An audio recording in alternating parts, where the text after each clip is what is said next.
To your point, we really need to watch it because watching right now, tropical moisture from remnants of Mario, those are causing some major flooding issues across Southern California, across the Desert Southwest. Look at the video here. Several mudslides we're seeing in San Bernardino County, just like the video that you're watching here, that road covered in mud. We had multiple reports of roads underwater in Kern County.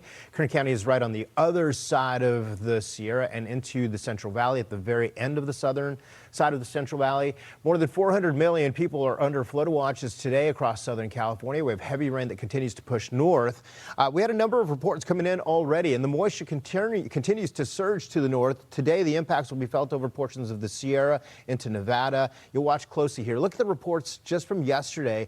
A ton of rain that coming in from the south, banking up against some mountains, and that was a major concern for some of the flooding for some of the lower lying areas. Even landspouts. We had a landspout reported in Palmdale, and there were several photos by a member of the media that was seeing that out there. Look at the wind gust in Imperial, 63-mile-per-hour gusts. A lot of these areas are high desert, and you talk about, here's Barstow, here is Kern County. We were just talking about Kern County itself. Flood watches in place. We've had tons of roads underwater. CHP, look at this, mudslides at Tehachapi. So, Britta, no surprise, this is something we talked about yesterday being a major concern for us. And look at the moisture continues to stream up over portions of Nevada and Utah today as well. Yeah, these are spots that you would assume would struggle with this type of a setup between the burn scars and how much rain we're picking up for Southern California. Look at all that lightning. Yeah. Impressive, right? A lot of energy. San Diego yesterday had 100 lightning strikes cloud to ground at the height of the storm. Which, you know, SoCal doesn't get thunderstorms that often.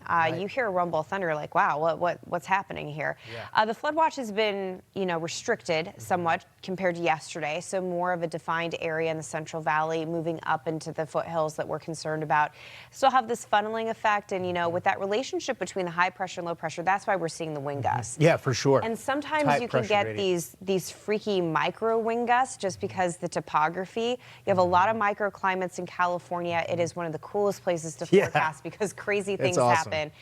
But, you know, a lot of those wind reports that we showed you, most likely because of the pressure gradient. But when you get into these canyons, you can get isolated wind gusts that are never clocked because there's no anemometer there, but you can have these isolated wind gusts that are higher than that. Landspouts, no surprise, especially to your point, to the topography we have out here. Today, you'll notice a lot of that moisture goes into places like New Mexico, Arizona, Colorado, Utah. Arizona. It is. They've been left out of the monsoon. Not good news, however, for Rio Doso. Rio Doso watching closely, and they are watching for flooding there, where we've had a number of flash flood emergencies over the past 2 years.